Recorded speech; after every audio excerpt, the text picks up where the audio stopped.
Let's take a breath together. It's one of those mornings. There's 11 pages of a written sermon over there that is going to stay right over there. And we're going to talk about saying yes to the yes. And we're going to talk real talk about how, sometimes, if not most times, feels like there's two of you in there having the conversations where you know something is yours to do and you don't want to do it. Anybody else have that? Maybe it's just me, right? Where something that you can't even explain is nudging you to do something that quite literally seems profoundly insane. Yeah? That is most likely the calling of your spirit, seeking expression. Because when it doesn't make sense to our humanness, that means it's bigger than us. And those things that are bigger than us is the divinity within us. Life by definition, aliveness, life is always seeking expression. Look at the cycle of life in nature. Right? There's a seed. And everything that we're going to experience as the full-grown plant is already fully present in that tiny little seed. You can't see it yet. Right? You don't look at the seed of a plant. I mean, tomato seeds, tiny little things. But when you look at it, you don't see a salad, but it's in there. Right? Lettuce seeds are even smaller. But when you look at the seed, you don't see a salad, but it's right there in the palm of your hand before it's placed in the ground. And when you plant those seeds, I'm just going to go out on a limb and say none of you plant them. Build your little rows, put your seeds in, cover them all up. Wait, let me check. Who does that? Nobody. How many times have you gone out and reopened all of the rows in your garden every couple of days just to see if it's growing? No. And the reason you don't is because you know if you do that, you're going to kill it. That it's not going to grow. If you mess with it every day, it's not going to grow. Now, a couple of things. It doesn't make the seed less viable. The seed was perfectly viable. It contained everything it was supposed to contain. The problem isn't the seed. The problem isn't the soil. The problem is doubt.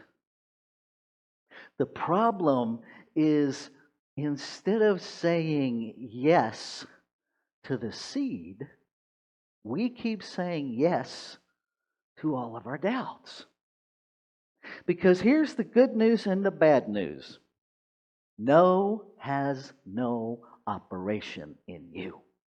The only operation of creation is yes. So this idea of saying yes to yes is because yes is all that's available. I hate to tell you, but there's no option. There's zero option to turn off the creative process. And yet there is every option to choose, to consciously, intentionally choose what you say yes to.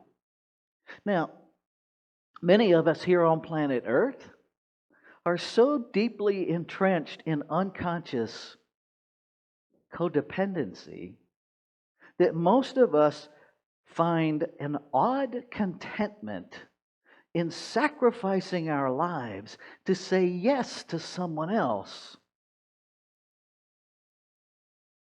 without realizing that the self is where the biggest yes is offered. I'll sacrifice for my family, and I'll pretend like I'm saying yes to them. And I'll never own that what I'm really saying yes to is a belief system held deeply within me that says I am more valuable when I sacrifice. I am more noble when I sacrifice. I'm being a better man when I sacrifice.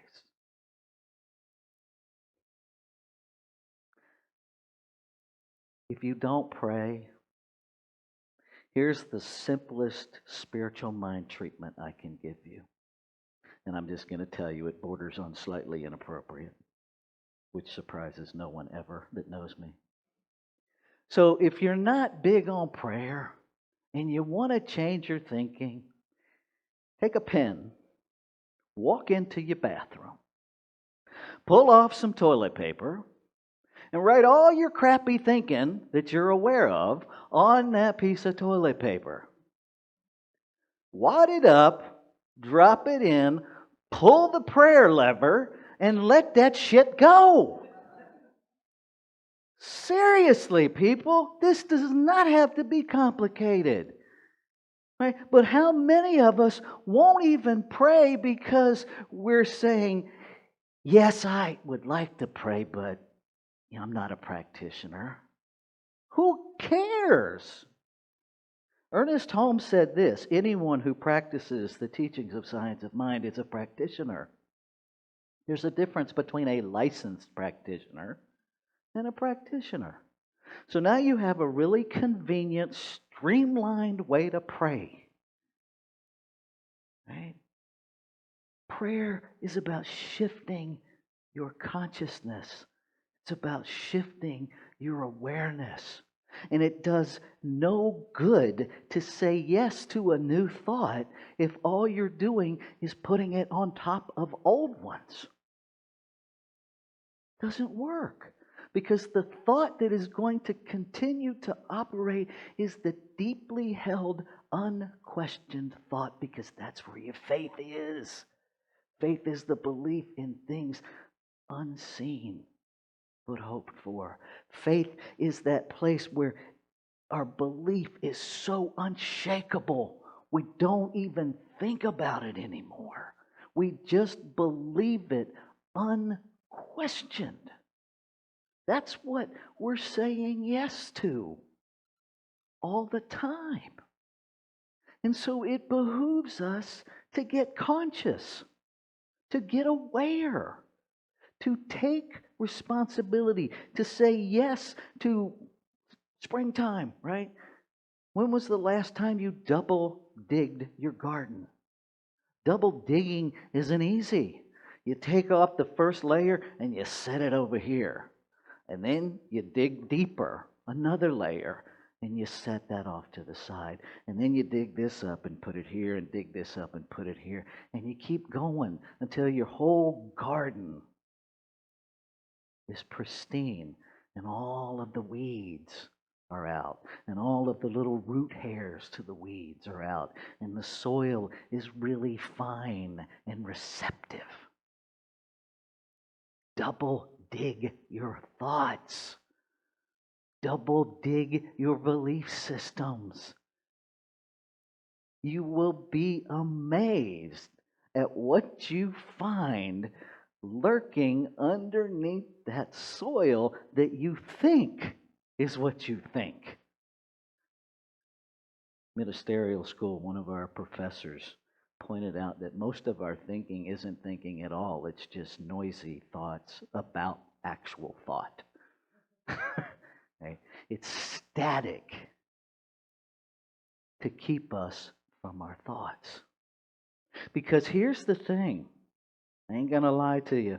When you get under the surface, when you meet your belief system face to face, it may not be fun. You may not like what you unearth. So what? You didn't put it there. But see, our tendency is to polarize within ourselves. And then we extrapolate that polarization out into society. Somebody has to be right. Somebody has to be wrong. If I feel like a victim, I got to have a villain. Right? And so when I unearth thoughts that, ew, that's not my thought. Well, yes, it is. If it's in your soil, it's your thought. Who cares who put it there? It's yours. Right? When you're digging your garden and you find a rock, do you look around at your neighbor's house and go, this is one of their rocks? Who, let me give it to you? No. It's in your garden. It's your rock. You get to choose what you're going to do with it. Please don't throw it at your neighbor. And please don't throw your thoughts at your neighbor. Quit blaming. Because all blame does is excuse our creative authority to transform it. Within you is everything you need to transform every thought and belief that you don't want, that no longer serves you.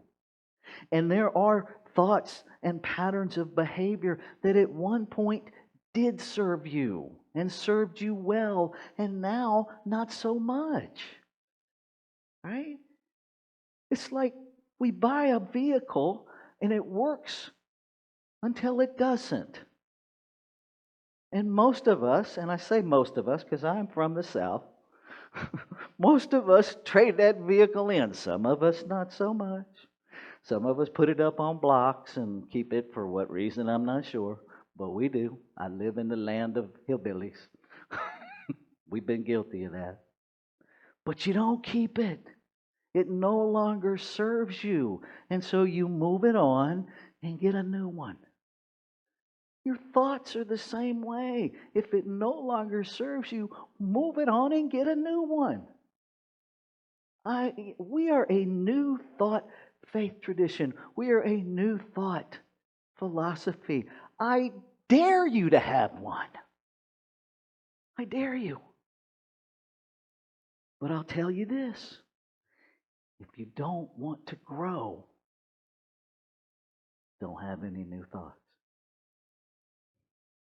If you don't want your life to improve, don't have any new thoughts. If you don't want peace on earth, do not have a new thought. Because all of those will contribute to life unfolding its creative brilliance. All of those are yeses to love. All of those are yeses to life. So I'm going to wrap up with this. Let's demystify this yes. Because we can make it so big that we make our creative birthright unattainable.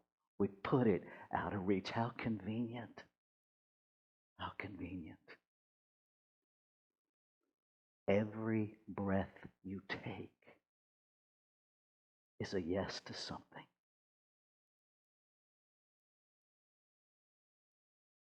Pay attention. Choose wisely. And own your choices. And if it isn't what you want, choose again.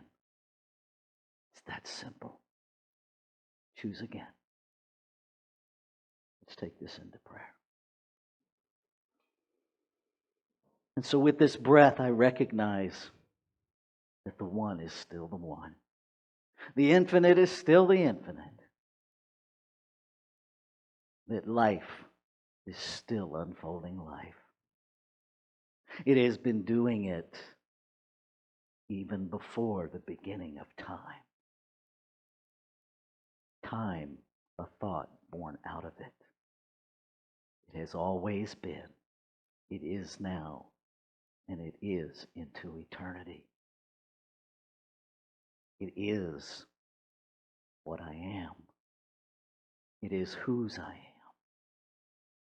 It is the very nature, the very essence, the very creativity. It is the very yes that we see as humanity. Humanity, a brilliant yes to a divine idea in the mind and heart of creation.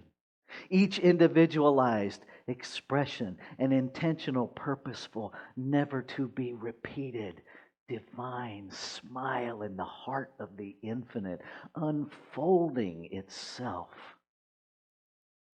with every breath, with every yes. And so I speak my word, claiming and affirming that we choose, that we consciously choose our yes from the wholeness, from the truth, from the harmonious operation of one. That this is the heart of creation moving itself into being.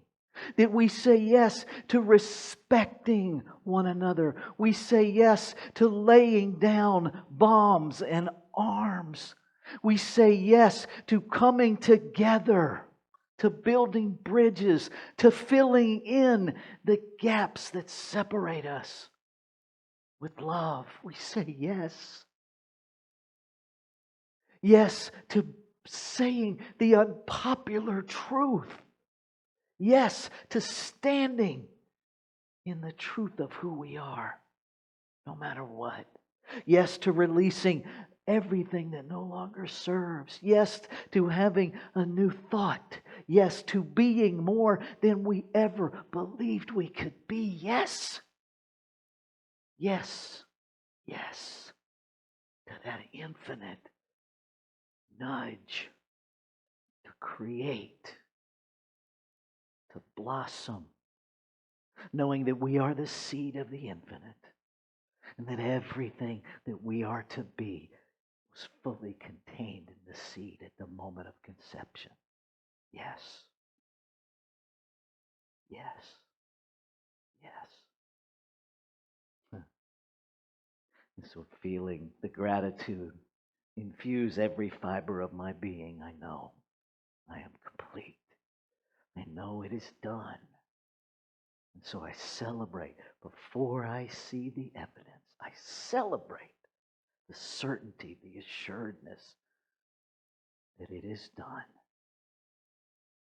And I invite you to join me as we say together, and so it is.